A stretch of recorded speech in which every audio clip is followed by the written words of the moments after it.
तब शाओशी हांग को वहां पर देख लेता है और कहता है, क्या भाई भी यहाँ है? क्या मैं तुम्हें परेशान कर रहा हूँ? तब शैनमिंग कहता है, तुम यहाँ क्या कर रहे हो? तब शाओशी शैनमिंग के हाथ को पकड़ लेता है और फिर कहता है, बाहर काफी टाइम से मेहमान तुम्हारा वेट कर रहे हैं डियर, तुम्हें अब बाहर जाना चाहिए। तब ये सब देखकर हांग अपने मन में कहता है, वेट, ये सिचुएशन क्या है?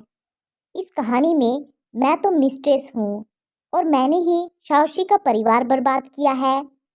तुम डैम सिस्टम। और ये कहकर वो सिस्टम को गालियां देने लगता है। तब शैनमिंग शाओशी को खुद से दूर करता है और फिर कहता है, समझ गया, मुझे टच मत करो। तब हांग अपने मन में कहता है, तुम अभी भी उसे नापसंद करने की हिम्मत करते हो? फिर शाओशी हांग के पास जाता है और कहता है, भाई भी पार्टिसिपेट कर रहे हैं, है ना? फिर शाओशी शैनमिंग से कहता है, डियर, क्या मैं अपने भाई को उसके कपड़े बदलने के लिए ले जा सकता हूँ? और ये कहकर वो हांग के हाथ को पकड़ लेता है और फिर कहता है, भाई मेरे साथ चलो। तब हांग कहता है, ठीक है। और ये कहकर वो वहां से जाने लगता है। तब ये देखकर कि शाओशी ने हांग के हाथ को पकड़ा है, तब उसे गुस्सा आने लगता है और वो कहता है, कि हांग। तब ये सुनकर हांग पीछे मुड़कर देखता है। तो फिर से शैंगमिंग कहता है, भूलना मत जो मैंने तुमसे कहा है। फिर हांग शाओशी के साथ जाने लगता है और जाते हुए अपने मन में कहता है, शैनशी मिंग की पहचान एक वैम्पायर की है, यह और भी डरावना है। फिर वो शाओशी की तरफ देखता है और अपने मन में कहता है, इस कहानी में उसकी पर्सनैलिटी बिल्कुल शाओशी जैसी ही है।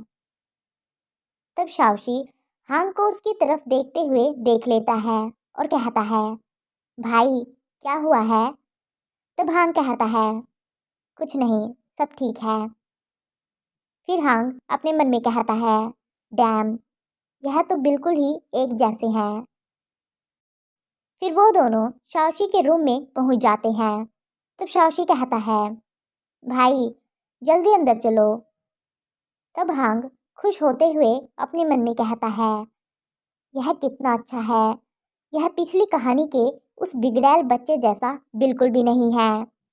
फिर शाओशी हांग को उसके क्लोजेट रूम के अंदर लेकर आता है। तब हांग उसके कपड़ों को देखकर कहता है, तुम्हारे पास बहुत सारे कपड़े हैं। तब शाओशी क्लोजेट रूम के डोर को बंद कर देता है और कहता है, इतने ज़्यादा भी नहीं है भाई। और ये कहकर वो हांग को पीछे से हक कर लेता है और फिर से कहता है, अगर मुझसे सगाई करने वाले आप होते तो यह बहुत अच्छा होता। तभी सुनकर हांग को गुस्सा आ जाता है। पहले उसे शाओशी अच्छा लग रहा था, उसे वो अपने छोटे भाई की तरह लग रहा था, लेकिन अब उसे वो पिछले वर्ल्ड के उस पागल शाओशी की तरह लग रहा था, जिसकी वजह से उसे गुस्सा आ जाता है और वो उसे खुद से दूर धक्का दे देता है और चिल्लाते हुए कहता है, क्या बकवास कर रहे हो? तुम और मैं हाफ ब्रदर हैं, हमारी सगाई कैसे हो सकती है? फिर हांग अपने मन में कहता है, पीछे हटो, पीछे हटो। तब शाओशी चिल्लाते हुए कहता है, इस तरह हम कभी अलग नहीं होंगे। भाई को वैम्पायर्स का होस्टेस नहीं बनना पड़ेगा। मेरे मंगेतर की हैसियत के साथ भाई मेरे साथ रह सकता है। अगर डैड को यह पसंद भी नहीं आया तो भी वह हमारे साथ कुछ भी नहीं कर पाएंगे। तब ये सुनकर हांग अपने मन में कहता है, तो यह वो है। फिर हांग शाओशी से कहता है, सिली बॉय, फियांसे के स्टेटस का इस तरह यूज नहीं किया जाता है। तब शाओशी कहता है, किसी को परवाह नहीं है कि मेरा मंगेतर कौन है। डैड की नज़र में सिर्फ किसी की अहमियत है तो वो उनका प्लान है, उन्हें तुम्हारी और मेरी कोई भी फिक्र नहीं है। भाई मैं तुम्हें प्रोटेक्ट करना चाहता हूँ। और ये कहकर वो हांग को हक कर लेता है और फिर से कहता है, अगर उस समय मैं थोड़ा और काम का साबित हुआ होता तो मेरे भाई को वैम्पायर के हाथों दुख नहीं झेलना पड़ता। यह सब मेरे बेकार होने की वजह से हुआ है। तब हांग कहता है, शाओशी। फिर हांग अपने मन में कहता है, यह सचमुच शाओशी जैसा ही है। फिर हांग शाओशी के बारे में सोचने लगता है जब वो दोनों छोटे थे। एक दिन शाओशी के डैड शाओशी को मारते हैं और चिल्लाते हुए कहते हैं, तुम पैसे बर्बाद करने वाले, तुम स्कूल क्यों जा रहे हो? जल्दी करो और जो पैसे तुमने कमाए हैं उससे मेरे लिए शराब खरीद दो, वरना मैं उस छोटे बदमाश को मार डालूंगा जिसके साथ तुम खेलते हो। वो हांग की बात कर रहा था, लेकिन एक दिन उसके डैड को पुलिस पकड़ कर ले जाती है। तब शाओशी खुश होते हुए कहता है, अब से भाई और मैं कभी अलग नहीं होंगे। शाओशी ने अपने सरनेम को चेंज कर लिया था। तब हांग कहता है, हे लिटिल बदमाश, अपना सरनेम बदलना बहुत बड़ी बात है। तुमने इस बारे में मुझसे बात क्यों नहीं की? फिर हांग शाओशी से कहता है, तुमने पहले ही अच्छा काम कर लिया है। तब शाओशी कहता है, तो उसने सच में भाई को बुली किया है ना? मुझे पता था कि वो अच्छा इंसान नहीं है। तब ये सुनकर हांग अपने मन में कहता है, यह बहुत ही परेशान करने वाला है।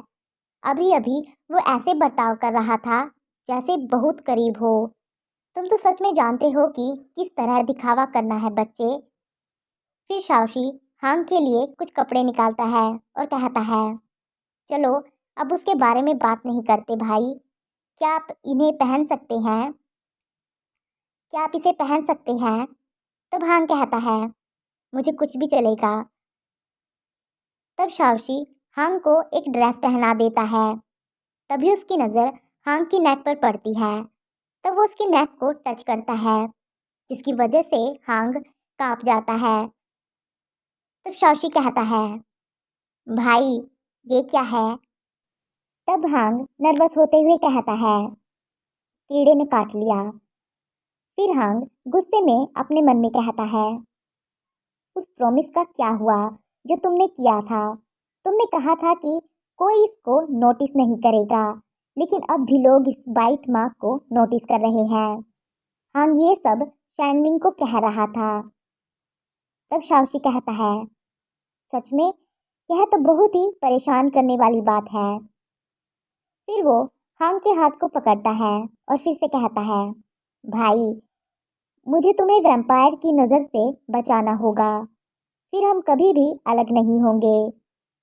भाई क्या तुम मुझसे प्रॉमिस कर सकते हो? तब हांग कहता है, ठीक है, मैं तुमसे प्रॉमिस करता हूँ। Later. शाओशी हांग को लेकर वहां से जाने लगता है और चिल्लाते हुए कहता है, मुझे इसका अफसोस है, मैं उससे सगाई नहीं करना चाहता। चलो भाई यहाँ से भाग चले। तब हांग चिल्लाते हुए कहता है, नहीं बच्चे, तुम अब बड़े हो गए हो, अब तुम्हारे लिए बाहर निकलने का टाइम आ गया है। तब शाओशी कहता है, तो फिर भाई तुम मेरे साथ आओ। तब हांग कहता है, ठीक है, मैं तुम्हारे साथ चलूंगा। शाओशी अपनी एंगेजमेंट पार्टी में जाने से मना कर रहा था और वो हांग को उसके साथ भागने के लिए कह रहा था। तब हांग उसे मना करता है और उसे सगाई के लिए भेज देता है। फिर वो दोनों एंगेजमेंट हॉल में पहुंच जाते हैं। तब शाओशी को देखकर कोई पर्सन कहता है, यंग मास्टर शाओशी सचमुच सुंदर है।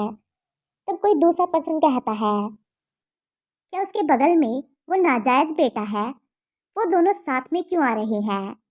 अगर कोई पर्सन उन्हें ना जानता हो तो वो यही सोचेगा कि इन दोनों की सगाई हो रही है।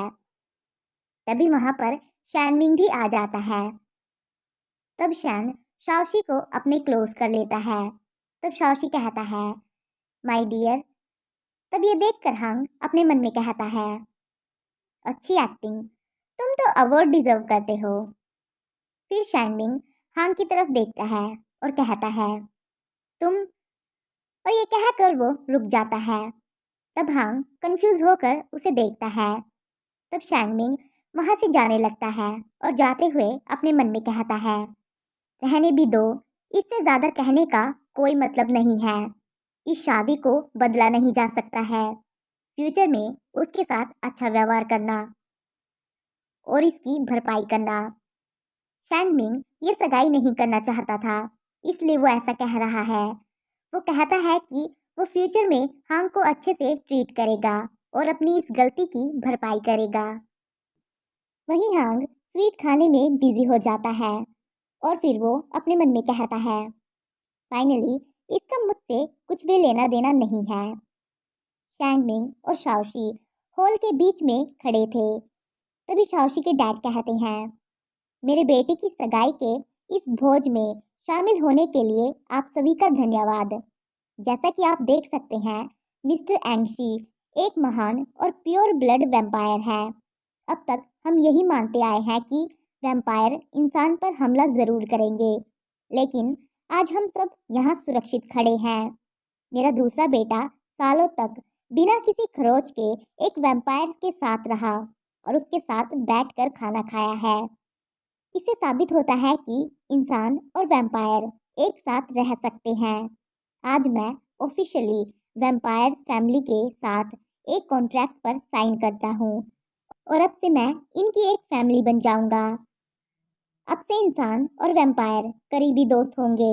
मेरे इलाके में जो कोई भी वैम्पायर को नुकसान पहुंचाएगा वह मेरा दुश्मन होगा। वहीं ड्यूक की बातें सुनकर एक लड़की कहती है, क्या वैम्पायर्स पर सचमुच भरोसा किया जा सकता है? तब एक लड़का कहता है, क्या इसमें किसी तरह की साजिश हो सकती है? वहीं हांग अब भी स्वीट खा रहा था।